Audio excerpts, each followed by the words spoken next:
Namaste, beautiful souls. Welcome to the sacred journey of Kal Mantra.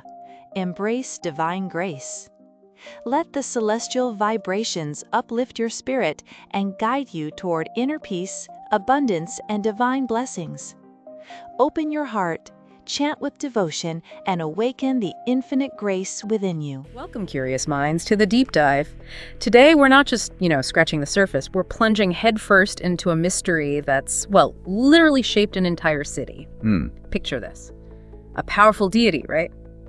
But her sacred feet. No one's allowed to see them. Intriguing. And then a temple revered for Kali, but you find Vaishnav symbols, things usually linked to Vishnu on the idol itself. That is unusual. Plus, there's this ancient secret, weighs over 6 kilos apparently, and it only gets bathed once a year. And get this, by blindfolded priests. Blindfolded, wow. Quite a mix, isn't it? Sacred, mysterious.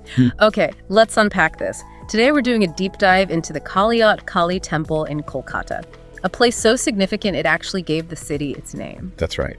We've got a stack of really fascinating sources here that promise to peel back some incredible layers. Myth, history, spiritual practice, it's all in there. Yeah, and what's really fascinating is how these sources, when you look at them together, they paint this incredibly vivid, sort of multi-dimensional picture. It's a site just steeped in history, myth, and these really unique spiritual traditions. So our mission for you today, basically, is to navigate through all these layers. We want to uncover the core stories, the narratives, and really get a handle on why Kalighat holds such a unique, such an enduring place in devotion and legend. Right. We'll be, connecting the dots between those ancient tales and the living traditions you still see today, see how intertwined they still are. And along the way, we're going to hit some, mind-bending paradoxes, things that really challenge how you might think about spirituality. Definitely.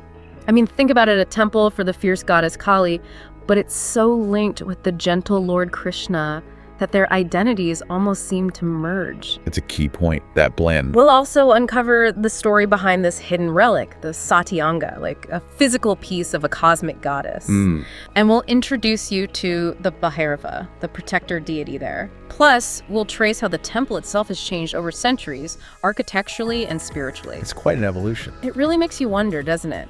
How can one single place embody such a diverse, sometimes even conflicting range of spiritual ideas? It's a real journey into the heart of belief. Absolutely. Let's get into it. Okay, so let's start right at the foundation, the bedrock of Kalighat's existence. Its fundamental importance. Right. Our sources jump right in, telling us Kalighat isn't just any temple, it's one of the 51 Shakti Peethas.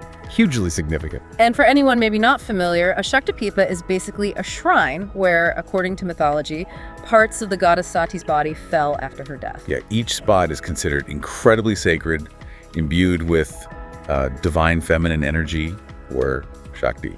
Immense spiritual power. What's even more compelling, maybe surprising, is that direct link to the city's name, Kolkata. Yes, the linguistic connection. According to Tantra Shastra, which is, this vast body of esoteric Hindu traditions and just strong local belief, the name Kolkata isn't random. It comes from Kalighat, or Kaligato. Exactly, and that link, it's more than just a fun fact, right? It's profound. How so?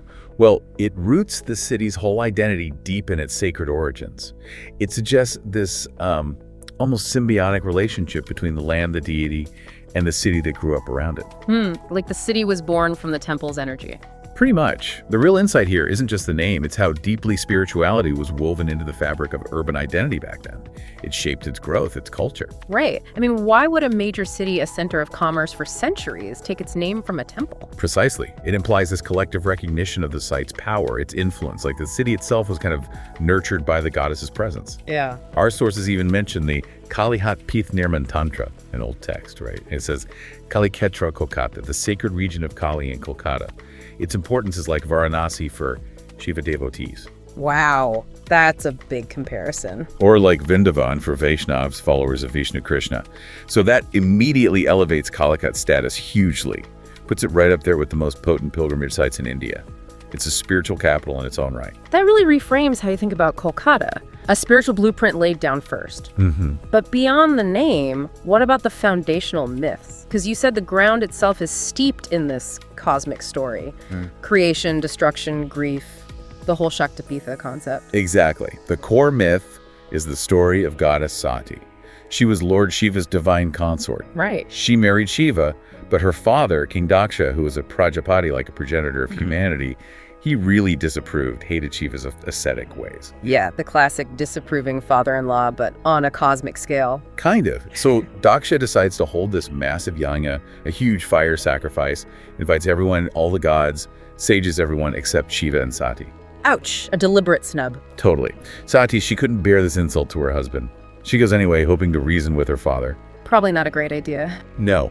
She gets there, and it's just more humiliation, more insults aimed at Shiva, and the emotional core here is just intense. What happens? Sati, utterly heartbroken, consumed by this indignity towards Shiva.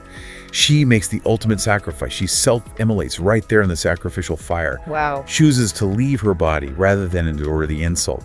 And Shiva's reaction when he hears, our sources describe it vividly, pure, uncontrollable rage. I can imagine. His grief just explodes. He tears out locks of his hair, throws them down, and from them emerge Virabhadra, this terrifying warrior, and Mahakali, a fierce goddess form. Oh, wow. And they just destroy Daksha's yajna, utterly. Virabhadra even beheads Daksha. So this isn't just a story, it's explaining divine power. Yeah. Grief, love, rage. Exactly. The immense power of divine emotion and the cosmic consequences of disrespect. It's foundational. But Shiva's grief didn't just stop with Daksha's destruction, did it? He carries Sati's body. Right. He starts the Tandava, his cosmic dance of destruction. Shakes the whole universe. Terrifying. The other gods are watching this, absolutely terrified. They fear for the three worlds, you know. They realize this unchecked grief, this divine sorrow, could unravel everything. So they need to intervene. They desperately seek Lord Vishnu's help to calm Shiva down, restore cosmic balance. The whole thing highlights Shiva's immense power through grief and why divine intervention was needed. And Vishnu uses his Sudarshan chakra. Yes, to dismember Sati's body. As each piece falls, Shiva's burden lightens. His rage slowly subsides until he has nothing left to carry. Then he sits for Mahatapasya, deep, profound penance. To mourn, find peace. And those pieces that fell. Those 51 pieces scattered across the Indian subcontinent. Each spot where one landed became a Shakti Peetha, a point of immense divine energy. Vibrant with Sati's power and Shiva's grief. Exactly. Tangible links to that primordial sacrifice. So for Kalighat, this means it's not just a temple. It's born from this huge cosmic drama, divine sacrifice, imbued with Sati's raw energy. Precisely. The divine literally touched the earth there. Okay, so diving deeper into Kalighat specifically. The sources say a very particular part of Sati's body landed there. Her toes, right? Yes, her toes. It's remarkably specific considering the scale of the myth. It is. But here, actually, our sources show a little discrepancy, which is interesting in itself, often happens with ancient traditions. Oh, what's the difference? One source mentions 4 toes from the left leg, but another much more detailed one talks about 4 toes of the right foot. It even describes how they were found, their weight. Huh. Left foot, right foot, does it matter which? Well, probably not for the core belief, but it's a reminder that accounts can vary. You know, different oral traditions, maybe different interpretations over time. Right. Both versions contribute to the belief, the mystique. The key thing isn't really finding the one true fact, but seeing how these variations show faith as a living, evolving thing. The divine presence kind of transcends exact historical detail sometimes. That detailed source, though, the one mentioning the right foot, it gets really specific, doesn't it? Adds a tangible feel. It does. It describes them as looking like stone, weighing about 6 kilograms and 65 grams. 6 kilos? That's quite substantial. It is. And it says they're kept in a small iron box in the fire corner, apparently, of the main idol's location. Wow. So it's not just a story, it's a physical object. Guarded, revered. That's fascinating, the idea of a relic being so central to a living deity. Exactly. The weight, the location. Yeah. It makes the myth feel very concrete, palpable, guarded in the most sacred space. And the secrecy around it. Right. It does do something profound. The divine isn't just abstract here, it's tangible, connected to physical remnants of cosmic events. And the secrecy underscores its immense power. Hiding it almost enhances its sacredness, you know? Yeah, definitely. But the story of Kalighat's origins, it goes even deeper, right? Back before Sati even, to creation itself. Yes, there's this layer about the Brahmavedi, a stone altar. built by Brahma, the creator god. The very same. Prajapati Brahma. Apparently he built it back in the Satya Yuga, the Golden Age, after doing intense penance right there at Kalighat. Wow. So that spot was sacred way back then. Millennia ago. And that ancient altar is where the current Kali idol sits today. It marks it as a site of primordial sanctity, chosen by the creator himself. So it was already a power spot. Long before Kali's specific manifestation there, yes. It was a nexus for deep spiritual seeking. And our sources tell these amazing stories about two great seekers whose devotion actually brought the current form of Makali to that very Brahmavedi. Okay, who were they? First, there's Brahmanand Giri, a sage. He was meditating on this sacred rock pillar way down in the Nilgiri Mountains in South India. Okay. Through his intense devotion, Goddess Kalika appeared to him. First, maybe a bit terrifyingly, but then as this gentle, radiant 10-year-old girl. A virgin form. Exactly. And Brahmanand Giri, deeply moved, asks for two boons. First, to see her like that on the pillar whenever he wanted. Second, that she'd never leave that pillar without his permission. He asked her not to leave. Yeah. And Kali, recognizing his devotion, granted both wishes, which is quite something the power of a devotee's wish. Definitely. Okay, who is the second seeker? Admaram Brahmachari. He was meditating in the Kali region, and he's the one who rediscovered that ancient Brahmavedi. The one Brahma built. Right. He settles there, does intense penance for years. And one night, Ma Kali appears to him too, also as that 10-year-old virgin. Same vision. Yes. And she explains the situation. She's on that pillar in Nilgiri, bound by Brahmanand Giri's boon. She can't move without his devotee's permission. A divine predicament. It is. It highlights this delicate balance, doesn't it? Between divine will and the power of a devotee's faith. So how did they solve it? This is where it gets miraculous, isn't it? Totally. Mother Kali gives Atmaram Brahmachari this extraordinary task. Go to Nilgiri, bring back the sacred rock pillar, bring Brahmanand Giri himself all the way to the Brahmavedi at Kalighat. Wow, that's quite a journey. And she specifies something else. Once installed at Kalighat, she would appear there in her evil form, meaning fierce, potent, powerful, establishing it as a really dynamic Shakti Peetha. So not just moving, but changing her manifestation for this place. Exactly. A divine decree for her full power to reside there. How did they manage the journey? Miraculously. It's a testament to faith. Atmaram goes to Nilgiri, finds Brahmanand, tells him the message. Brahmanand confirms it through meditation. Okay. Then, during a fierce storm, following Kali's command, both sages sit on the pillar, meditate deeply, and feel it start flying through the sky. Flying. When they open their eyes, they've arrived at Kalighat, miraculously transported. Incredible. They install the pillar, described as 12 hands long on the Brahmavedi. And as soon as they do, the Mukhmandal, the divine face of Kali, appears luminously on the banks of the Adiganga River nearby. Like her presence just manifested right then and there. Wow. And does this connect back to the toes, the Satyanga? It does, directly. The goddess specifically told Atmaram Brahmachari where to find them. She did? Yes. She said in the southwest corner of the sacred lake near the Vedi, the 4 toes of her right foot were there, like a stone, underwater. She ordered him to take them out respectfully and install them permanently under the Brahma altar. So that's the relic, the 6-kilo stone, found and placed on divine instruction. Precisely, making it integral to the temple from this foundational moment. Amazing. And she didn't stop there. She also revealed the location of the protector, the Bhairava Nakwale. Said he resided in the forest to the northeast. Instructed Atmaram to consecrate him as part of the Mahapitha, the great sacred site. So the whole setup, main deity, relic, protector, was divinely planned. Meticulously delivered in this revelation. Kalighat's existence isn't accidental. It's the unfolding of a divine blueprint, realized through incredible human devotion. You just have to imagine the dedication, the spiritual power. It's staggering. This isn't just history. It's the energy, the foundation of the temple's presence. And it started from a simple hut built by those 2 sages, Brahmanand Giri and Atmaram Brahmachari, the seed that grew into this spiritual powerhouse. Okay, let's talk about the main deity herself now, Ma Dakshina Kalika Devi. Her appearance at Kalighat is really distinctive, isn't it? It really is. Quite unique compared to many other Kali forms. Our sources describe her as about 5 feet tall, carved from leprosy stone, which is unusual in itself. She has 3 big, piercing eyes, 4 hands, and this long, very striking, protruding golden tongue. Yeah, the tongue and the eyes are actually made of solid gold. Adds to that awe-inspiring look. And what's really noticeable, linking back to what we just discussed, her feet aren't shown. Exactly. Unlike many Kali idols, where she's often standing or dancing, Kalighat's feet are hidden. And that's deliberate, profoundly symbolic. Because of the Satyanga hidden underneath. Precisely. The physical form of the deity directly references that sacred relic, the toes kept under the altar. It reinforces that the goddess's power here is tied to that primordial sacrifice. The relic is like a living part of her form. So the iconography itself is telling a story. Absolutely. It's like a spiritual map, encoding deep mythology right into how she looks. And her 4 hands, they carry specific symbolism too, right? Like a visual guide to salvation. Yes, very rich symbolism. One upper left hand holds a sword. That represents divine knowledge, the power to cut through illusion, ignorance. Okay. The lower left hand holds the severed head of the demon king Shumba. That's a symbol of the ego, conquered, triumph of truth over desire. Ego destroyed by knowledge. Makes sense.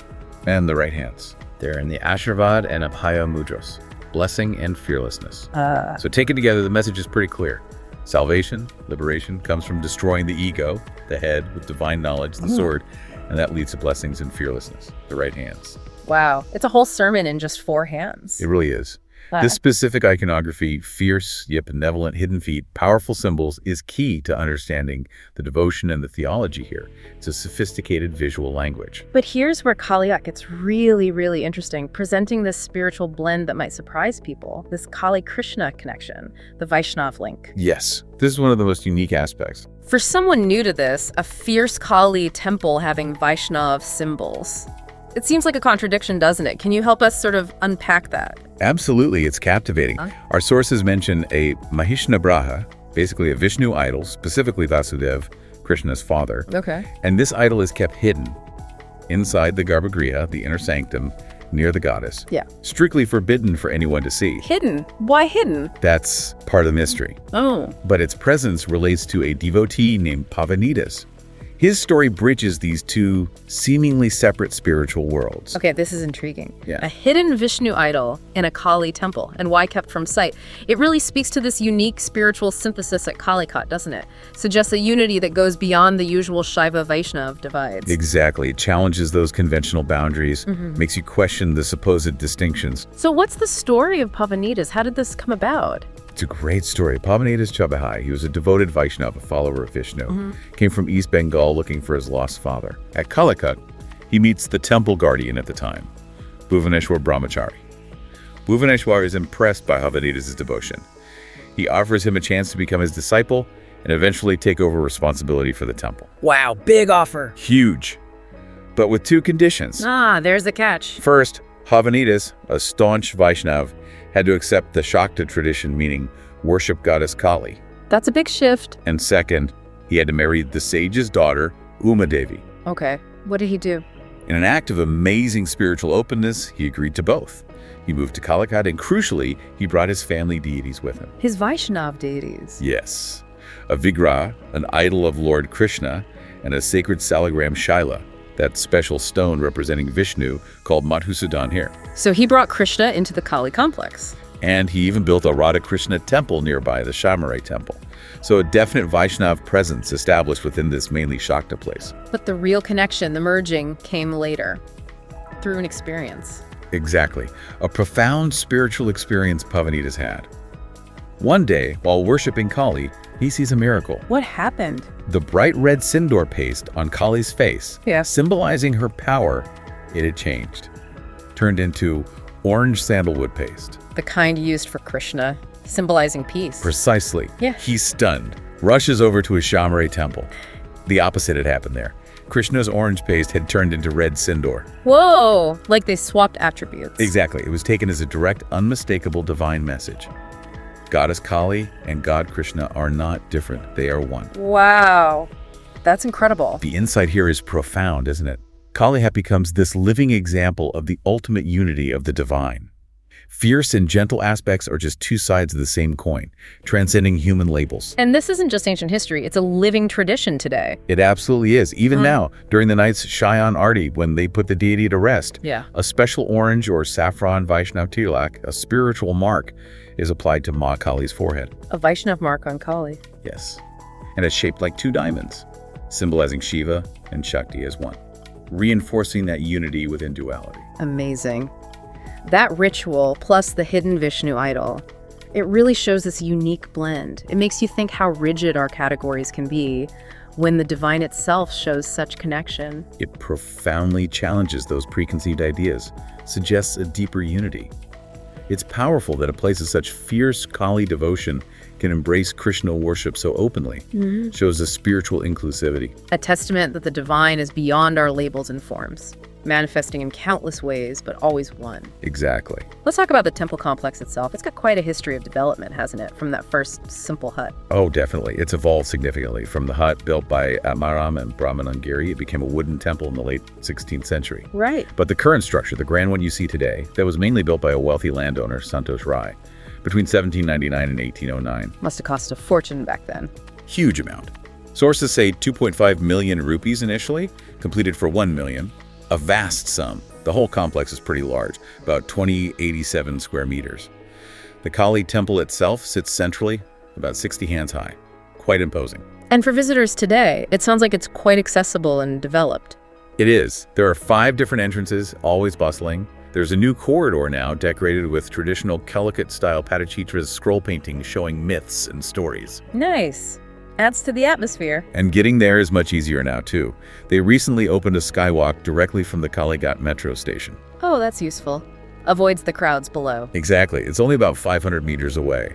As you walk towards the main gate, there are rows of shops selling flowers, incense, sweets, puja items.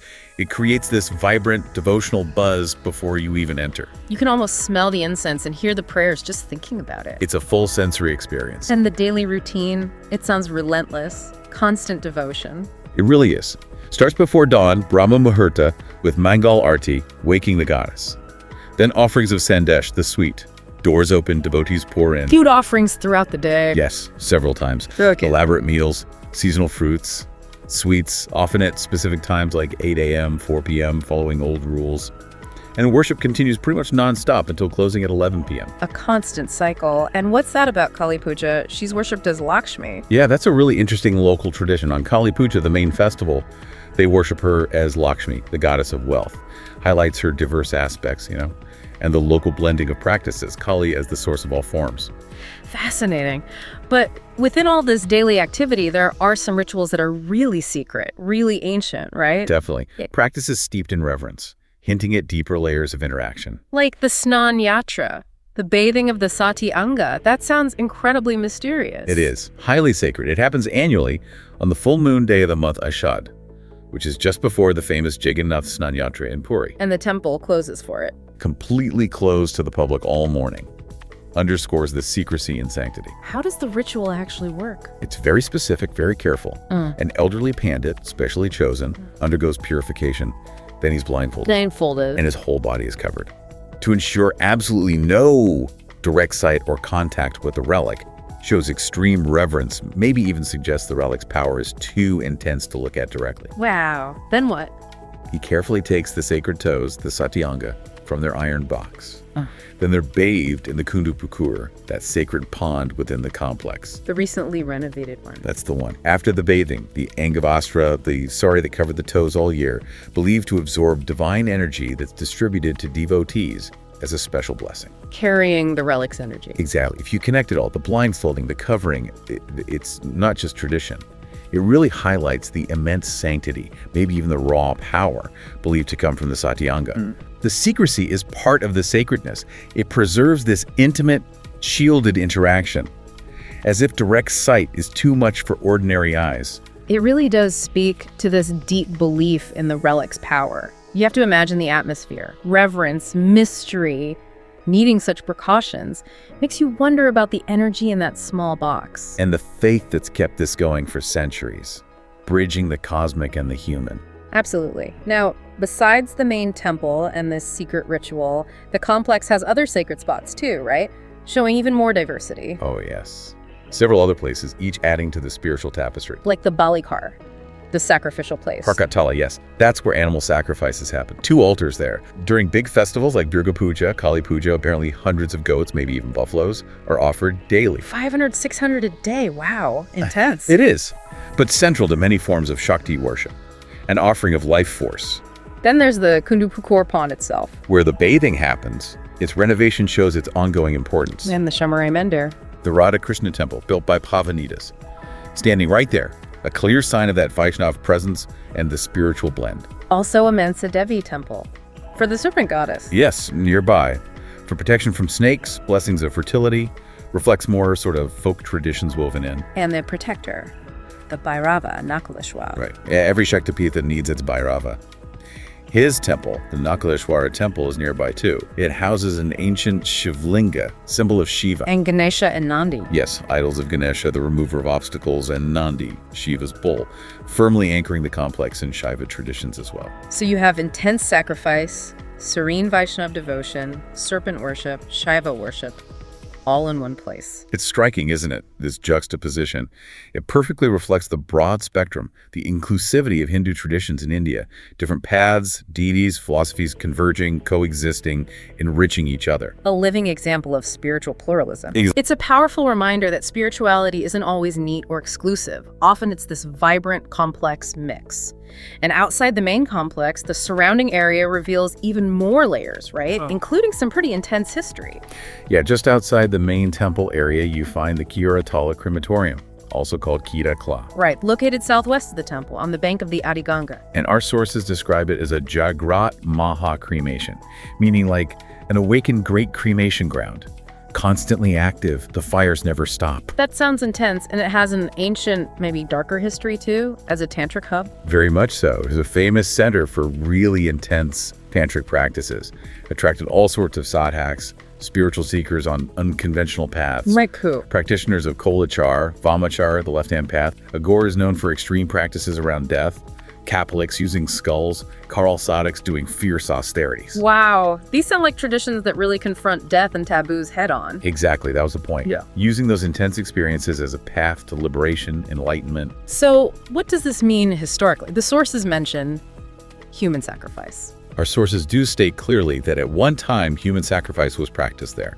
It's definitely a stark reminder of the intense, sometimes unsettling depths these traditions could reach in the past. Right. The pursuit of power and liberation took forms that are hard to comprehend today. We're just reporting what the historical accounts say. Of course, not endorsing it, just providing that context. Understood. And the crematorium itself, its continuous activity, that made it potent for Tantra. Exceptionally potent. The constant presence of death, the cycle of life ending and transforming, it's a liminal space. The veil between worlds is thin, they believe. So for these sadhaks, it wasn't grim, but like a spiritual laboratory. Exactly. A place to confront mortality directly, break attachments, achieve non-duality by embracing what others fear. And its spiritual power is kind of validated by the famous saints who practice there. Absolutely. The list is incredible. Sri Ram Krishna Paramahamsa, Loknath Brahmachari, Bhamakeppa, Swami Vivekananda, Mahanandgiri. Huge names in Indian spirituality. All associated with intense sadhana and profound realizations right there at Kiratala. Their connection really legitimizes the site's power for countless devotees. Shows that even in its most intense form, it was a crucible for enlightenment. So from that intensity to more serene spots, the influence of Kalighat spreads outwards, doesn't it, to other nearby sacred sites? It does. The whole area is dotted with them, each adding another layer. Like the Adi Ganga Ghat, just 300 meters away. Yeah, the original course of the Ganges. Sadly, very polluted now, as the sources note. A real contrast to its sacred history. But still has interesting things, like that Vigrav of Satavan and Sawit found there. Right, connecting to epic stories of devotion. And then about 500 meters away, near the crematorium, there's a Krishna Kali temple. Yes, this one houses a rare murti, an idol, showing Krishna and Kali together in a single image. Wow, another direct visual representation of that unity we talked about. Exactly. Incredibly powerful symbol of the blended traditions here. Krishna and Kali as two forms of one reality. Then there's the Bakal Bhagwan temple under a big tree with shivlings. Reflecting the Shaiva presence again, echoing Nakuleshwara, the protector. And the Mysore garden. That has a surprising story, doesn't it? Linked to royalty. It does. A poignant one. Maharaja Chamar Rajendra X of Mysore died young in Kolkata back in 1894. Okay. Because of his royal status, he couldn't be cremated in the general crematorium. They needed special rites, so a spot nearby was chosen just for him. And that spot became a temple. Later, yes. It was transformed into a beautiful Krishna or Vishnu temple and garden. a blend of personal history, royal legacy, and continuing his Vaishnav devotion even after death. Amazing. So all these surrounding places, the Ghat, the joint idol temple, the Shiva temple, the Ghat, they all reinforce this blend of traditions, this rich history. Absolutely. They show Kalighat's influence isn't just the main temple. It permeates the whole area. Every corner has a story, a deity, a connection to devotion. Sacred geography isn't just one point. It's an entire ecosystem of belief. The whole region really is like a microcosm of spiritual history, a living, breathing, complex spiritual landscape. Inspiring, challenging, even today. Hashtag tag, hashtag outro. You know, what's truly fascinating here, what Kalighat really forces us to do, is look beyond those simple boxes, those rigid categories we sometimes put things in. It's a place where this epic cosmic drama literally touches down and meets profound human devotion. Where ancient secrets, like the Satyanga, are guarded with such incredible care, and where these diverse spiritual paths, even seemingly opposite deities, just converge. Yeah, in really unexpected ways. From those hidden toes to the Vaishnav tilak on Kali's forehead, this whole deep dive just shows the incredible dynamism, the depth, the inclusivity that can exist within one sacred site. It's a powerful testament to faith, isn't it? And the complex, ultimately unified nature of the divine. Absolutely. So what does this all mean for you, listening in? Well, it means that even in the oldest, most revered places, there are always more layers. Stories waiting, traditions that challenge us, connections that defy simple explanations. As you think about this unique blend of Kali and Krishna, that powerful hidden relic, the intense history of the Shakti Peetha, maybe consider this. How do these contrast, these mysteries, this deep merging of traditions at a place like Kalighat? How does that deepen your own understanding of spirituality? Does it push you to question the boundaries you thought were there? It's a great question to ponder. And what other hidden connections, what other surprising unities might be waiting out there for you to discover in the world's vast tapestry of beliefs? Keep digging, keep questioning, keep exploring. Struggling with health, financial worries, wealth, relationships, or career? Don't let these challenges hold you back. Harness the ancient power of authentic Rudraksha, planetary remedies, and Vedic astrology to restore balance and attract success. But act fast. These sacred remedies are in limited stock. Visit callmantra.com today to transform your life. If this resonated with you, join our spiritual journey. Your support keeps us growing. We'd love to hear your thoughts. So like, comment, share with friends, and don't forget to subscribe. Thank you for watching, and we'll see you in the next one.